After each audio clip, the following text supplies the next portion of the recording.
consent agenda. What did you just send, Carol? Oh, it was a second report from the Friends of Tiverton Library. So, oh, okay, sorry. yeah, one individual had sent me November minutes, and then early 8:40 this morning, I got a December update from another member. Okay, all right, sorry. So yes, I will make a motion to remove a library foundation report from our consent agenda since we do not have one. And I guess we should do it in separate motions. So that's my first motion. Second, all in favor? And then I will move that we approve our consent agenda, items 1, 2, and 3. Second. Second, Hello. all in favor? We're approving the consent agenda with the removal of the foundation, Kim. Super. All right. Let's move on to the treasurer's report. Okay, so as far as income and expense reports go, another sort of normal month. We're still moving through the building maintenance list. I had listed a couple of items on the director's summary that I sent you all, which included replacing a transducer on top of the roof for one of the HVAC units. Union's 6-month cleaning bill came through, and we have just really been struggling with those toilet sensors. It seems like those are going to be our Everest over the next couple of months. I hope we're sort of at the last, because at this point we've replaced just about all of them. But pretty much what happens is they malfunction and then they continue to flush without turning off. So now that they've been replaced, we've been talking with the plumber about potentially converting to manual flush. So the next one that goes, I will probably have us start doing that. Those are battery operated, are they not? Yes, they're battery operated. It's amazing to me. This is how things work. Is it? Usually those have a button on them too that you can use to flush manually. Yep. Is it an issue of unflushed toilets without the automatic? I would say no. Our patrons are pretty good about that. Right now they are all automatic, which is great. But I actually don't feel like there would be much of a difference. So I think that it's like an eye that is behind the screen that senses motion. And those parts alone are around $250. So this has been quite the expense. And I think that in the future, we should definitely convert to manual. I could get behind that. Yes, I'll let you know. But ice melt, we had our first storm last month, and also other interior cosmetic maintenance projects that our custodian has been working on make up the rest of the building maintenance line. We had our utility expenses, so you'll start to see more propane fills at the main library. They're coming about once every 7 to 10 days. So you'll see continuous charges for our propane fills. Oil is how Union is heated, and we don't have that many fills there, but we did have one last month. And the water bill came through. I will let you know, I know I'd emailed you all. We had the bottle filler malfunction so that it was pouring out onto the tile floor. There was no damage to the building, which was good. I've kept an eye just to make sure nothing smells musty or moldy. It was all clean water as well, clean filtered water. It has been fixed, but I do anticipate that we're going to have a little bit of an elevated water bill next time because of that issue. So we're on the up and up there, which is a good thing. Let's see what else I have here. Last month, there was a question about health insurance charges on the town detailed report, and that there were charges in there for future dates. So those are placeholders. Those have not actually been charged to us, and they will be charged at the date that is listed next to it. I know I'd emailed you all about this, but I just wanted to follow up in person as well. So do not worry, they have not been charged at this time. Okay, any questions about income and expense reports? And if no, I'll move on to Bank Newport. Okay, so as far as Bank Newport goes, our take-home craft kits for all ages have been really popular. That has been something that has just been flying off our shelves for kids, for teens, and for adults. So you'll see the charges for program materials on there, and you'll also see a entry to the URI Foundation. It was $150. That was for the URI Master Gardener virtual program called Putting the Garden to Bed back in the fall. So if you're wondering what that charges, that is the background behind it. And that is all that I have for the income and expense and Bank Newport. Are there any questions for me? No. Okay. Okay. I think we have another treasurer agenda item, which I can go right into if that's all right. Okay, so the next item that I had requested was a line item transfer, and Sandy and I had talked about this last week. We had some funds from the salary line due to low staffing this year. I would like to request that $7,000 from the salary line be transferred to building maintenance. So we have a couple of outstanding plumbing invoices from the toilet sensors and the service call for the water bottle filler. I'm still waiting on the 2 replacement windows to come in. There was a crack in one of the children's program room windows after the tropical storm passed through. And also we noticed that the seal was broken on one of the community room windows. So those both need to be replaced.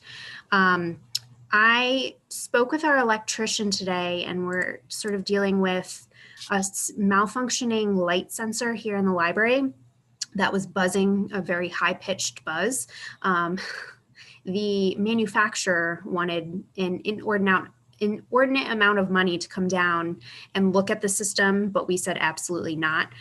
So we may or may not have an expense for that sensor if I decide to just replace it or just leave it off of the system. But they do have to come back and help us replace the light bulb on a tamper-proof sconce on the front of the building.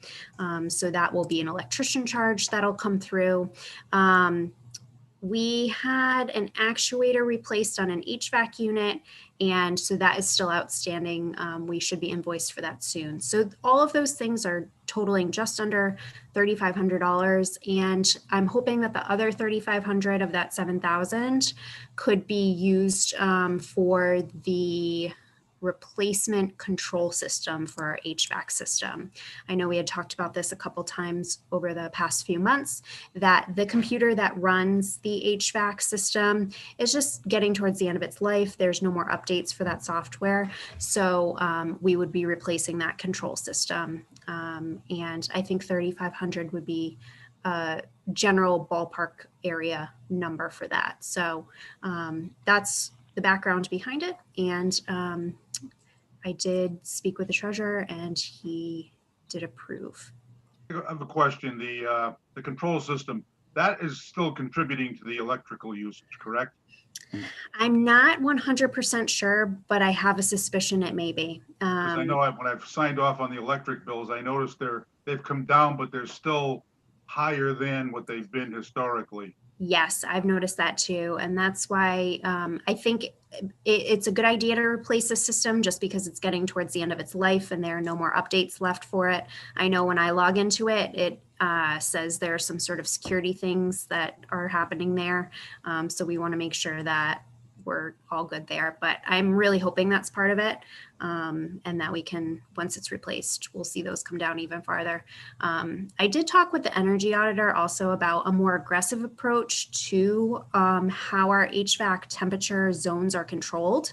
Right now, it is just that like we can set the whole building to one temperature.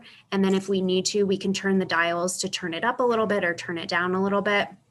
But there's some other things that we could be doing, like we could be turning off the farther out areas of the library. Those units could go off ahead of closing instead of right at closing, like some of them. So as far as scheduling goes for the systems, I think that's something that GM might be able to look into with us.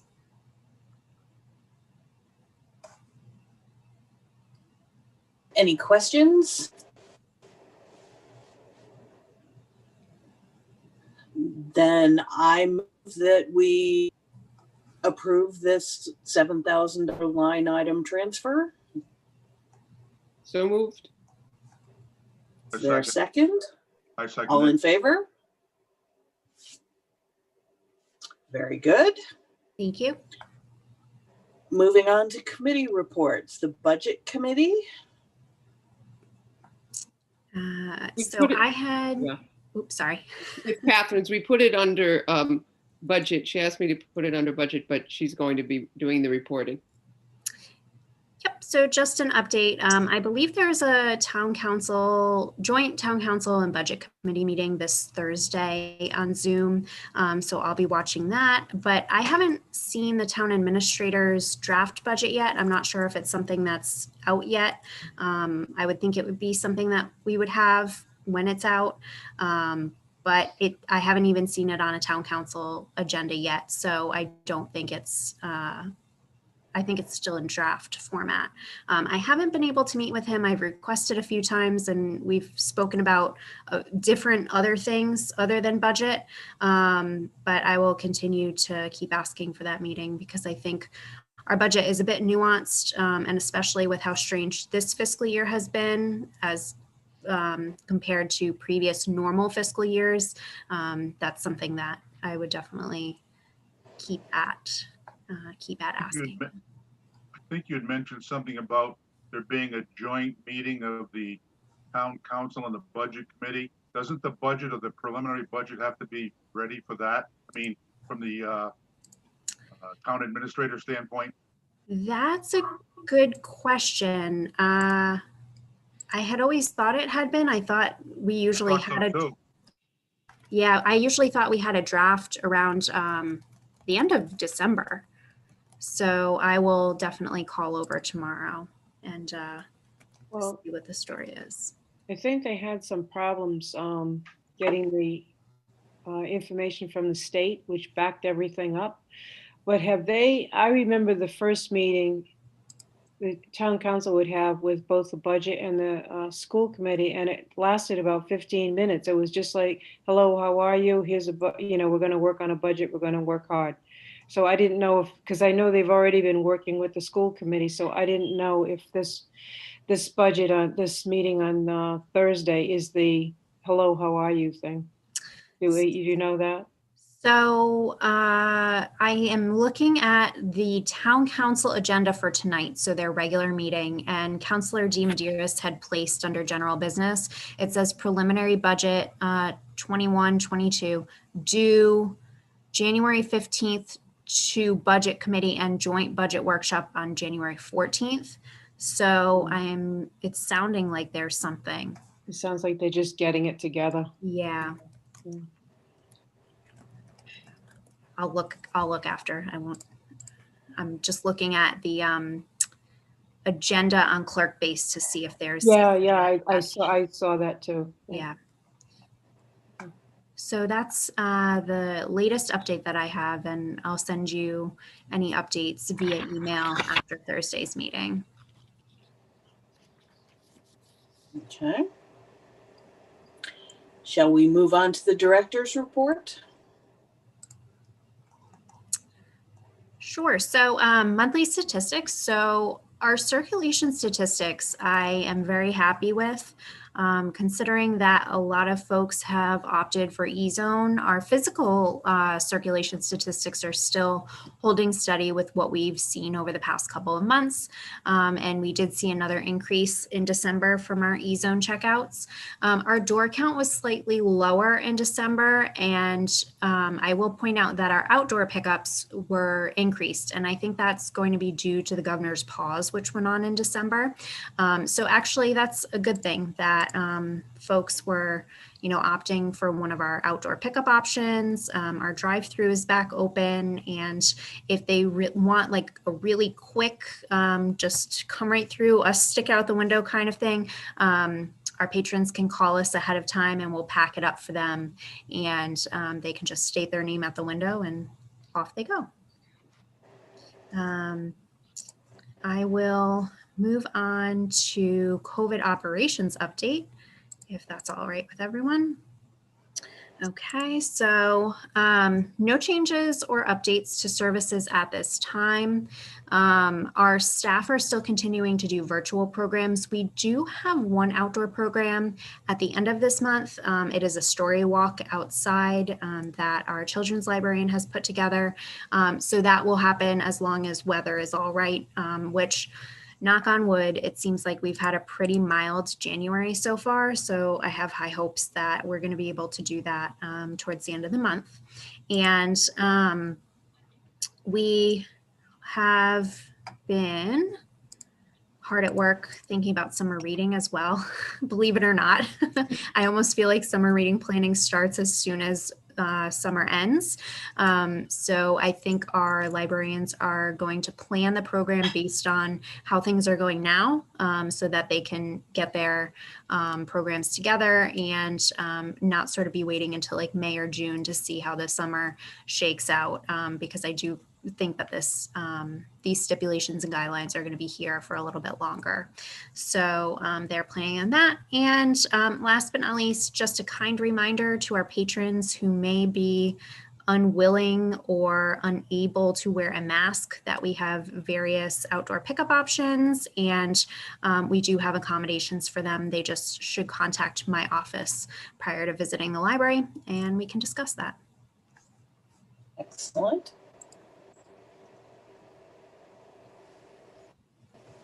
Good. Let's move on to new business.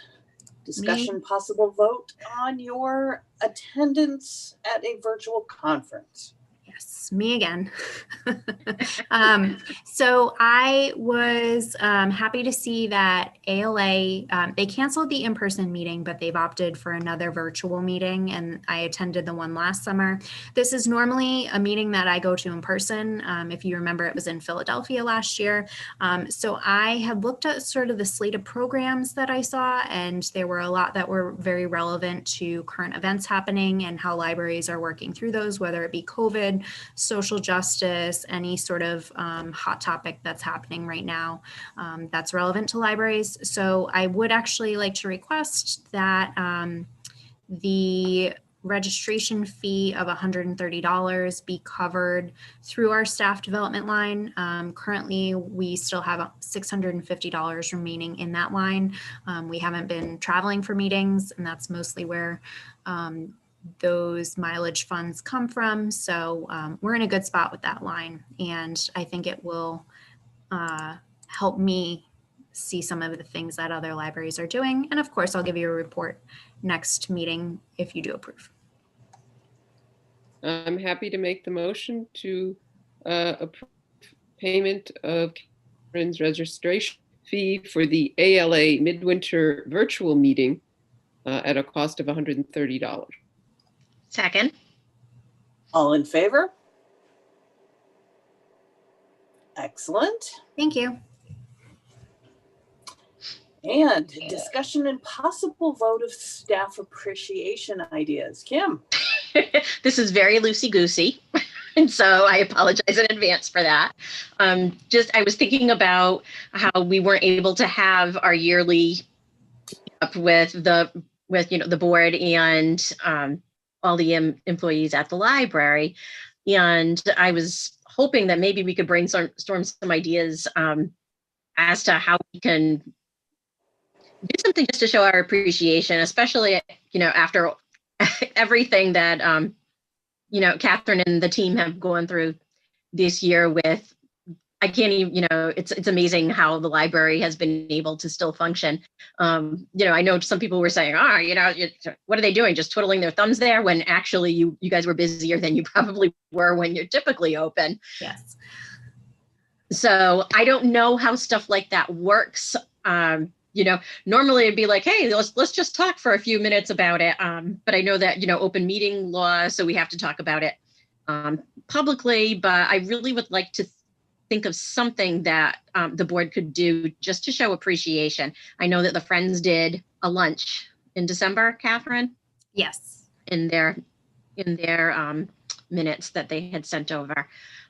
So I didn't know if anybody had any ideas as to what we could do that would be socially distant, appropriate, all of the above.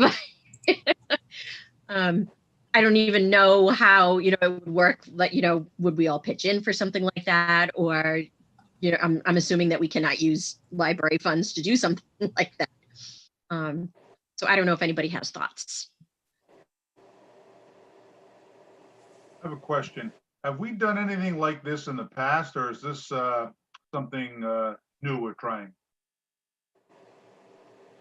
We have done, right, Kathy? Because we usually hosted a brunch, basically. an in-person get together. Right. So because of the current situation, we can't do anything in person. Right. Right. Catherine, are you aware of anything other libraries are doing, or anything that you think the staff might particularly appreciate? The lunch that the Friends did back in December was lovely, and they were able to have it done through Groundswell, and Groundswell packed like individual lunches for us. So that was kind of a nice option. I think anything related to food is really wonderful, especially like the prepackaged option. Our staff always appreciate. And I know I had mentioned possibly a accommodation letter for each staff member, and we could place that in their employee file as well.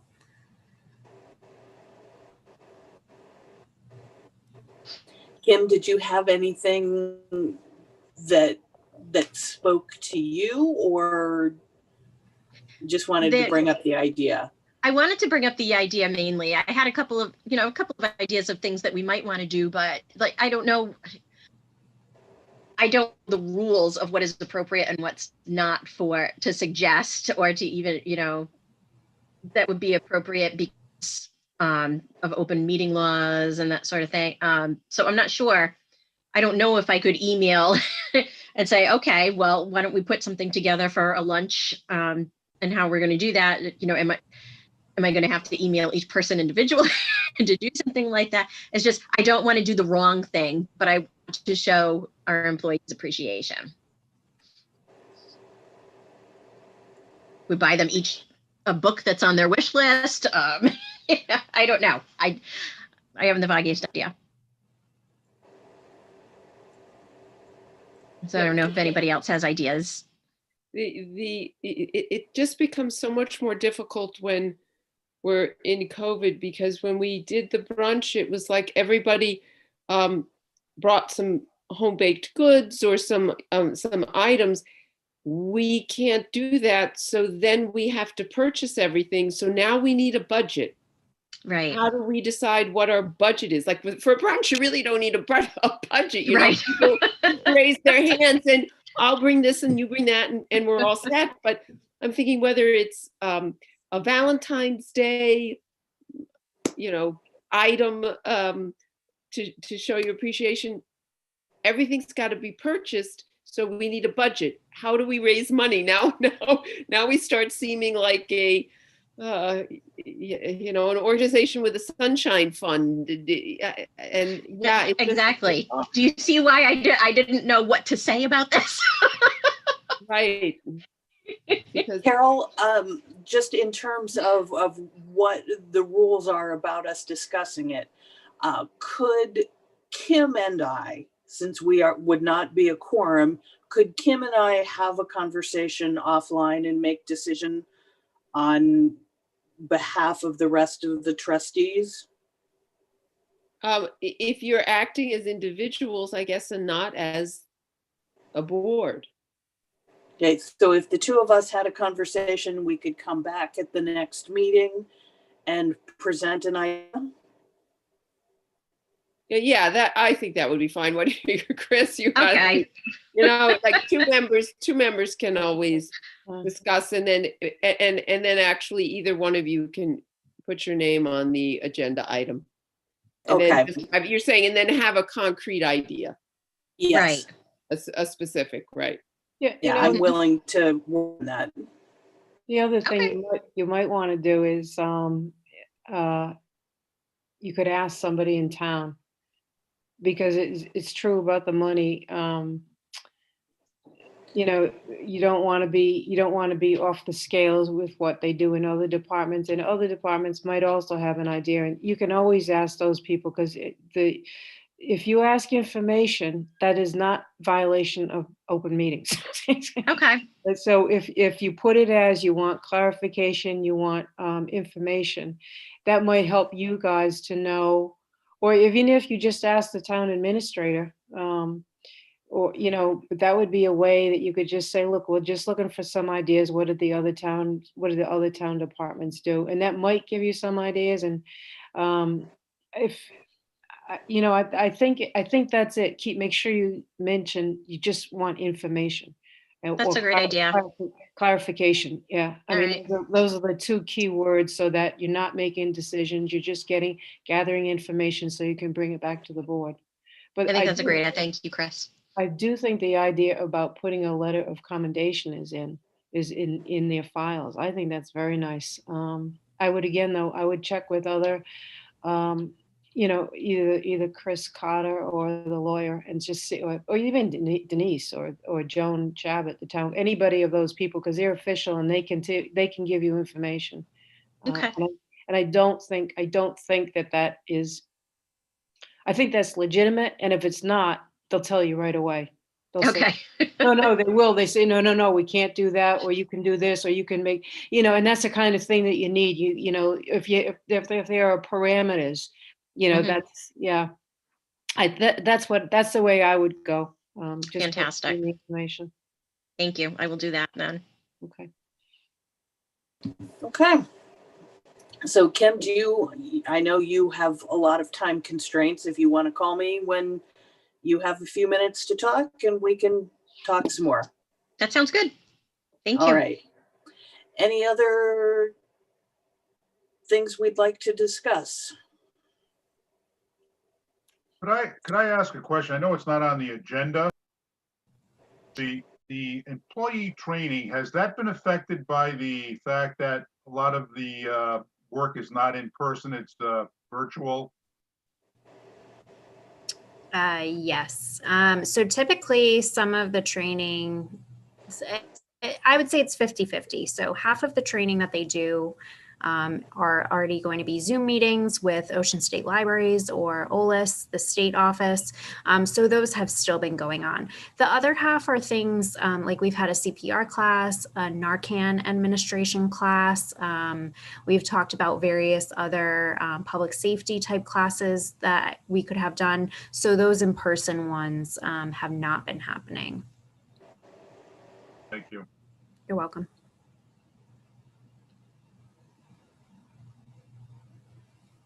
Well, all right. I have 7:31, which may be a record for this board. Motion to adjourn. So moved. All in favor? It's been lovely, everyone. Thank you, everyone.